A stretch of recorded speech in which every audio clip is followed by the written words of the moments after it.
Subhanallah walhamdulillah wala haula wala quwwata illa billahil aliyyil azim. Asyhadu an la ilaha illallah wa asyhadu anna Muhammadan abduhu wa rasuluh. Allahumma shalli ala Muhammad wa ala ali Muhammad wa sallim wa radhiyallahu an kulli sahabati Rasulillah ajma'in. Alhamdulillah, syukur kita kepada Allah Subhanahu wa taala. Pagi hari ini kita dihimpun oleh Allah di majelis ini. Semoga majelis kita ini majelis yang diberkahi oleh Allah Subhanahu wa taala. Serta salawat dan salam marilah kita mohonkan semoga tercurah kepada baginda Nabi Muhammad sallallahu alaihi wasallam sebagai uswah dan qudwah hasanah buat kita semua.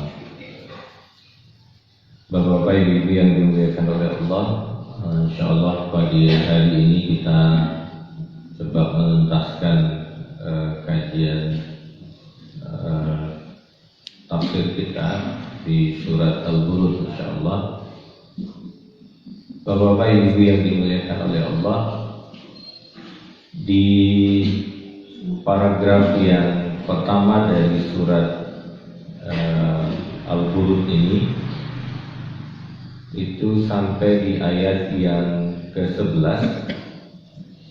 Pada ayat yang ke-12, 13 sampai pada ayat yang terakhir yaitu ayat yang ke-22 adalah bagian kedua dari surat Al-Buruj ini. Di ayat yang ke-12 ini Allah memperkenalkan tentang bahwa Allah itu punya asma, ya, nama-nama yang terbagi menjadi dua. Yang pertama adalah Allah itu menunjukkan tentang kelembutannya, kasih sayang Allah Subhanahu wa taala. Kita menemukan Rahman ketika kita bertemu dengan surat Ar-Rahman. Kita menemukan Rahimnya Allah Subhanahu wa taala. Tapi perlu kita pahami juga bahwa di sisi lain ada asma Allah yang tegas, keras, seperti Al-Jabbar, Al-Qahhar, Al-Mutakabbir, bahwa Allah berkehendak dengan sekuatnya ketika Allah berkehendak. Maka Allah menyebutkan inna batsya rabbika lasyadid, kata Allah. Bahwa batsya kemarin kita menyebut mengambil dengan paksa. Karena apa?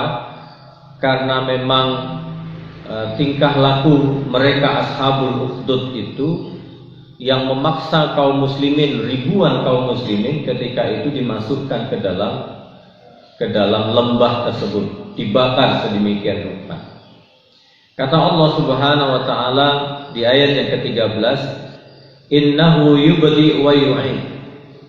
Karena memang Allah bisa memaksa, karena Allah mampu untuk mengembalikan. Karena dalam tradisinya orang Yahudi, tradisinya orang Nasrani, bahwa ya selesai hidup di dunia ini, ya selesai tanpa ada pertanggungjawaban. Nah, nanti kita lihat apa perbedaan pemahaman dengan asma orang-orang Yahudi dan orang Nasrani terkait dengan Allah Subhanahu wa taala. Bahwa yubdi itu sesuatu yang memulai, bada'a itu kemarin kita jelaskan orang-orangnya ya seperti orang-orang Badui itu. Mereka pindah-pindah ya, karena memang awal-awal tanpa peradaban. Nah, nanti masuk di kota Madinah disebut dengan mudun. Mudun itu artinya adalah bukan turun ya Pak. Mudun itu peradaban ya. Jadi Madinah itu artinya memiliki kota yang memiliki peradaban. Maka Allah mengatakan aku bisa saja mengembalikan semua itu. Maka dalam ilmu teologi, apa yang dikembalikan oleh Allah ketika orang mati? Apakah yang dikembalikan itu fisiknya atau ruhnya? Nah, jadi ini kajian orang-orang teologi. Kita tidak masuk ke sana. Wa huwal ghafurul wadud. Nah, yang kedua, bahwa Allah itu tidak hanya dikenal keras ya, tetapi Allah itu ghafurul wadud. Allah itu maha pengampun, dan Allah itu menunjukkan cintanya. Wadud itu kan cinta yang pada level tinggi dan ditunjukkan dengan ekspresi ya. Jadi suami ekspresinya sayangnya sama istrinya senang mana tuh? Dibawain beras ke rumah atau kembang? Biasanya kalau yang romantis lebih suka kembang daripada beras misalnya.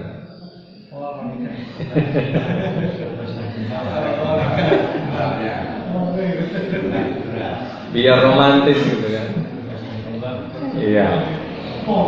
Nanti kembangnya jangan kembang yang di atas makam ya. Wa huwal ghafurul wadud, kata Allah.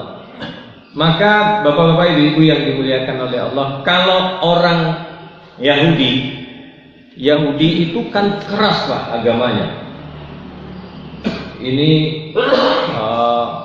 tidak bisa bunuh pancung.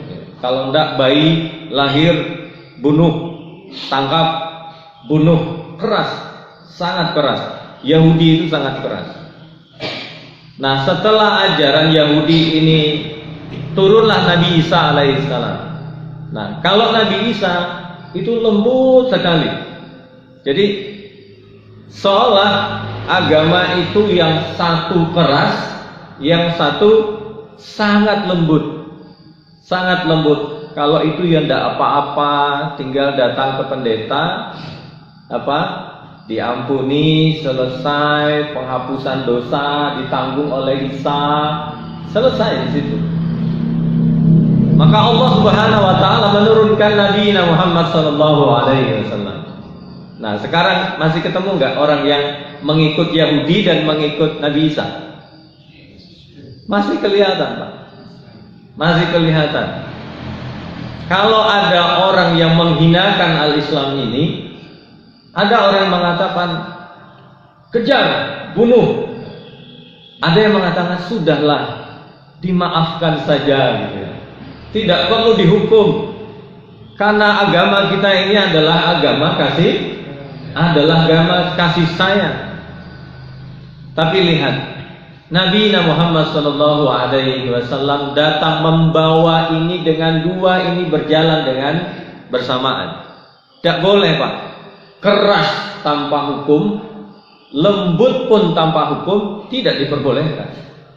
Nabi Muhammad sallallahu alaihi wasallam itu masih mandi di zuhur hari setelah perang Ahzab itu malaikat Jibril turun. Ya Rasulullah, hentikan mandimu itu. Ada apa lagi? Ini kan Ahzab sudah selesai, perang Ahzab sudah selesai. Kata Rasulullah sallallahu alaihi wasallam, belum ya Rasul. Ya, belum ya Rasul. Rasulullah keluar dari kamar mandinya memanggil para sahabat. Apa yang belum selesai? Yang belum selesai itu Bani Quraidah. Bani Quraidah ini kan orang Yahudi, Pak. Orang Yahudi yang bekerja sama dengan Bani Nazir, yang Bani Nazir ini juga adalah orang Yahudi yang diusir oleh Nabi karena kesepakatan Madinah yang mereka tidak sepakati, diusir. Setelah itu Bani Nazir ini bekerja sama dengan orang-orang kafir Quraisy. Akhirnya apa yang terjadi? Membawa 12.000 bala tentara dengan pasukan lengkap akan masuk ke kota Madinah. Sedangkan Bani Quraidah membawa dari dalam. Yang satu 12.000 dari depan, yang dari dalam Bani Quraidah disupport oleh Bani Nazir. Belum selesai ya Rasulullah. Belum selesai. Akhirnya Rasulullah SAW, kita masih ingat hadis yang sangat masyhur. Apa kata Rasulullah? Jangan ada yang sholat asar sebelum sampai ke Bani Quraidah, kata Rasulullah. Makanya nanti terjadi khilaf. Ya, karena pas belum sampai di Bani Quraidah sudah masuk asar. Ini para sahabat terpecah menjadi dua. Yang satu pakai Al-Quran, ya. Inna sholata kanat alal mu'minina kitaban mauquta. Salat orang mukmin itu tepat waktu, ada waktunya. Jangan dipahami sabda Rasulullah itu jangan sholat asar itu berarti kita tidak boleh sholat asar. Yang satu kelompok mengatakan seperti itu. Kamu tidak paham loh titah Rasulullah secara langsung. Apa titah Rasulullah? Jangan ada yang sholat asar sebelum sampai Bani Quraidah. Padahal Pak, sampai Bani Quraidah itu sudah sholat Isya. Sudah sholat Isya. Sebagian sholat asar di waktu asar, sebagian sholat asarnya di waktu Isya. Di waktu Isya. Eyel-eyelan pulang ke Madinah, lapor ke Rasulullah. Ya Rasulullah begini, Rasulullah hanya tertawa. Kedua-duanya benar kata Rasulullah. Kedua-duanya benar. Tapi yang kita lihat bukan sholat asarnya. Apa yang diperlakukan oleh Rasulullah Shallallahu Alaihi Wasallam ke Bani Quraidah? Rasulullah Shallallahu Alaihi Wasallam meminta kepada Muaz ketika itu untuk memutuskan Bani Quraidah ini. Muaz ketika itu sedang berdarah-darah karena memang luka yang parah, ya, pada dirinya Muaz ketika itu. Apa kata Muaz? Semua laki-laki, ya maksudnya lelaki yang siap perang gitu ya, yang siap perang dari Bani Quraidah dibantai. Apa kata Rasulullah Sallallahu Alaihi Wasallam?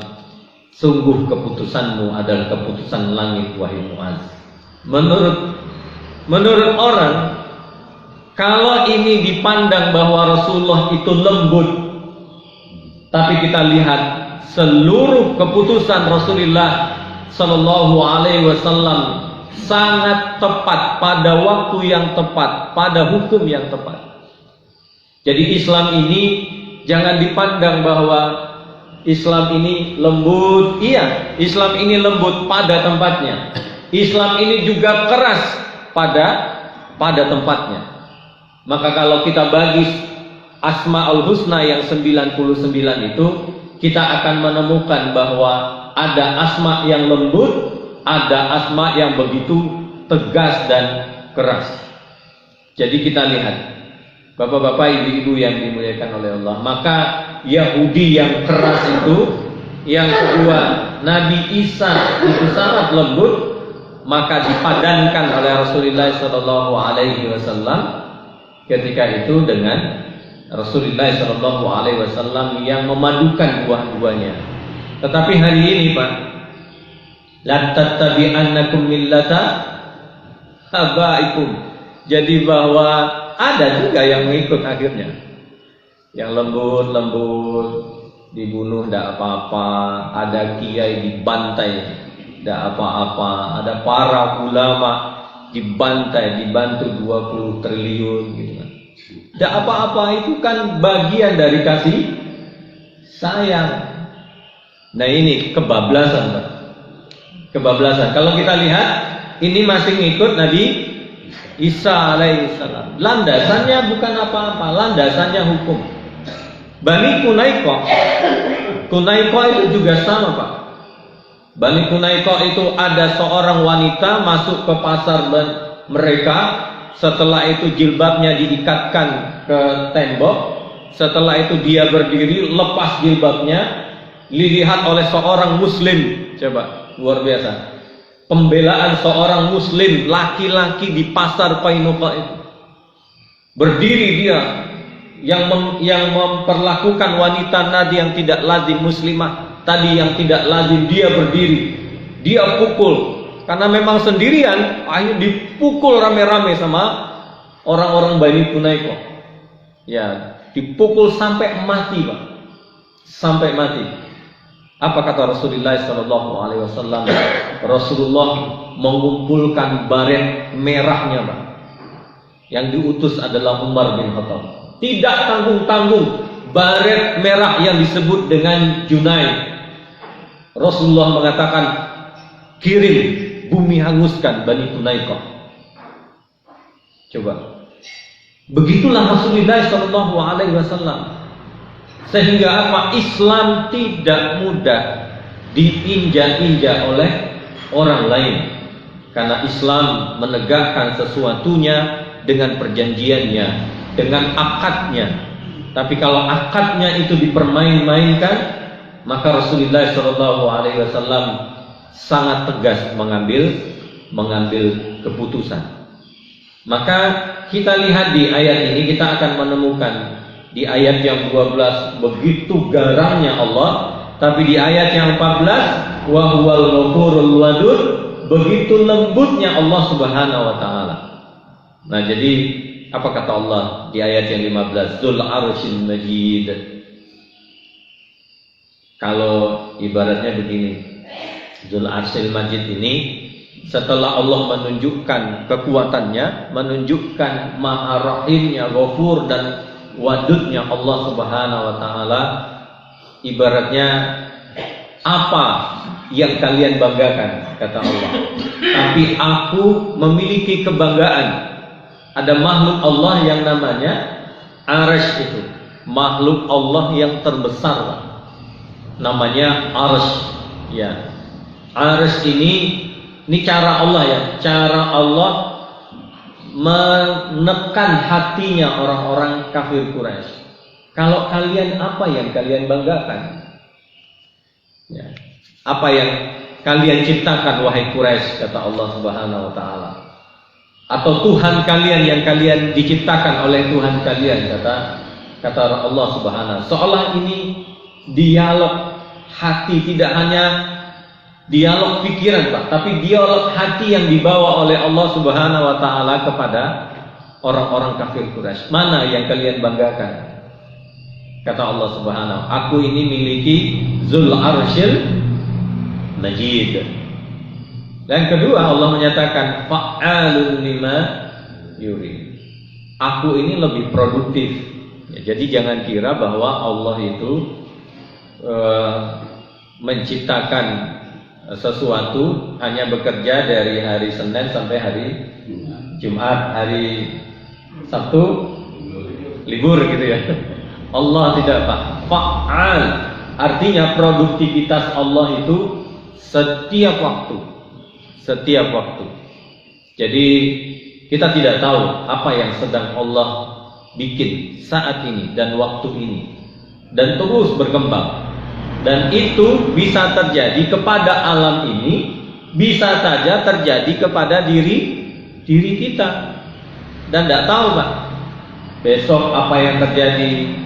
Ya, 3 hari lalu apa yang terjadi untuk Indonesia ini, makanya tidak boleh seorang muslim itu pesimis, itu tidak boleh. Ini gimana Ustaz? Ini sepertinya kita tidak bisa ini. Masya Allah. Fa'alun lima yurid. Ya. Jadi kalau kita lihat perang Uhud itu kan seolah kaum muslimin menang gitu ya. Tapi apa yang ingin Allah pelajari? Allah putar itu Khalid bin Walid di balik bukit. Awalnya di sini tentara, ini muslimin. Nah, karena ini turun dari atas ke bawah, yang pasukan ini memecah diri. Ya, 200 pasukannya Khalid bin Walid berputar ke belakang bukit ini, menuju mengepung kaum muslimin. Jadi posisinya tadi kan muslimin di sini, kafir di sini. Ini bukit. Nah, apa yang terjadi? Allah memberikan keakalnya Khalid bin Walid. Apa kata Allah? Putar wahai Khalid. Putar. Khalid membawa pasukannya 200 kuda tadi berputar ke bukit ini, sehingga berada di belakang kaum muslimin. Di tengah-tengah kaum muslimin, di sini Khalid, di sini pasukannya kafir juga. Apa yang terjadi? Luar biasa, Pak. Kalau ada orang yang bertanya, kenapa Allah tidak menyayangi Rasulullah SAW dengan kondisi seperti itu? Memang Allah ingin memilih siapa ayyukum ahsanu amala, yang mau mengorbankan tubuhnya melindungi Rasulullah sallallahu alaihi wasallam. Ada orang-orang yang masuk dalam kategori itu. Dan Rasulullah sallallahu alaihi wasallam tidak hanya di sininya patah, tapi sininya Rasulullah sallallahu alaihi wasallam sobek. Tidak bisa dicabut.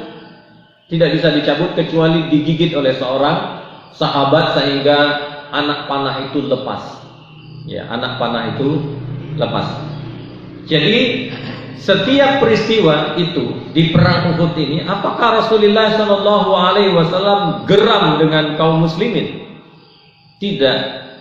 Tetapi sikap yang diambil Rasulullah sallallahu alaihi wasallam adalah ini bagian dari rencana Allah yang terbesar. Pulang itu tidak berdendam. Kan kita tahu perang Uhud itu kan 300 pasukan Abdullah bin Ubay kan turun, Pak. Artinya tidak mau ikut. Awalnya itu sekitar 1000, ternyata turun 300, tinggallah 700. Wah, itu luar biasa. Kalau kita yang memimpin perang, kira-kira yang munafik tadi 300 kita apakan? Itu lain cerita. Nabi Muhammad diam. Karena apa? Karena Nabi Shallallahu Alaihi Wasallam paham dengan hikmah ini, bahwa fa'alun lima yurid.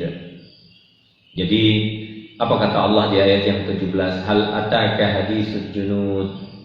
Tidakkah engkau tahu bagaimana bala tentaranya, ya, bala tentaranya orang-orang Fir'aun wa Samud, ya, Fir'aun dan kaum Samud itu sendiri, kata Allah Subhanahu wa taala. Jadi madain. Jadi kalau orang sekarang itu melakukan perdagangan, akan lihat kaumnya, kotanya Samud, ya, Nabi Soleh alaihissalam. Itu kan luar biasa, Pak. Diminta mengeluarkan onta dan keluar onta. Setelah itu naqatallah wa suqyaha, ya, 69 orang ini mencoba memutilasi, Pak. Wasuqyaha, memutilasi onta itu. Apa kata Nabi Soleh alaihissalam? Beliau mengatakan naqatallah wa suqyaha, itu ontanya Allah, katanya. Kok teganya kalian memutilasi? Disayat pelan-pelan, disayat, kakinya lepas, kaki kanannya lepas, kaki kirinya lepas. Setelah itu mulai disayat tubuhnya, mulai kepalanya. Begitu. Padahal awalnya mereka tidak memungkinkan bahwa apa yang terjadi kepada Nabi Soleh, onta keluar dari tembok ini, dan itu keluar. Ternyata keimanan itu belum tentu dibawa oleh, ya, sesuatu yang empiris, ya, sesuatu yang empiris, yang ditunjukkan oleh Allah secara empiris pun, nampak oleh mata, belum tentu pun membawa kepada keimanan, ya. Naqatallah wa suqyaha, kata mereka, kata Nabi Saleh alaihissalam. Apa kata Allah? Ya, masya Allah, mendengar kalimatnya saja sudah menakutkan. Fadamdama alaihim, sesuai dengan suaranya, Pak. Fadamdama alaihim rabbuhum bidzanbihim wasawwaha wa la yakhafu uqbaha. Kalimat wa la yakhafu uqbaha ini ibaratnya begini. Ada maling dihukum rame-rame sama orang kampung karena maling kambing, gitu ya. Dipukul rame-rame sampai bonyok, Pak, sampai bonyok. Ada ibu-ibu yang mungkin lihat, sudahlah, kasihan itu, sudah bonyok masih kalian pukul juga, katanya. Nah, apa kata yang memukul? Apa katanya? Apa pedulinya kau? Ibaratnya begitulah Allah. Wala yakhafu uqbaha, kata Allah. Itu murkanya Allah, Pak. Apa maunya kalian, kata Allah Subhanahu. Ini kan urusanku, kata Allah. Wong ontanya Allah Subhanahu wa taala mereka mutilasi.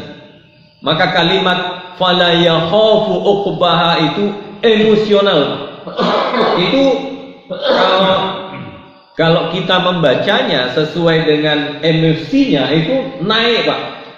Wala yakhafu uqbaha. Apa urusan kalian, kata Allah?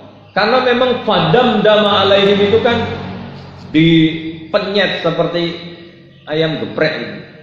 Fadamdama alaihim rabbuhum bidzanbihim fasawwaha wa la yakhafu uqbaha. Jadi ada emosi di sana, Pak. Fadamdama alaihim rabbuhum bidzanbihim fasawwaha wa la yakhafu uqbaha. Balil ladzina kafaru fit takdzir wallahu min waraihim muhit. Padahal Allah mengepung, Pak. Kita ini kan Allah yang menguasai. Tidak ada kanan kiri, tidak ada yang berkuasa. Bal huwal Qur'anul Majid, dan itulah Al-Qur'an. Kenapa kita terus bertadarus dengan Al-Qur'an, bertadabbur dengan Al-Qur'an, mengasah rasa hati kita ini dengan Allah Subhanahu wa taala. Dan terakhir Allah mengatakan fi lauhil mahfuz. Masya Allah, tersimpan, Pak.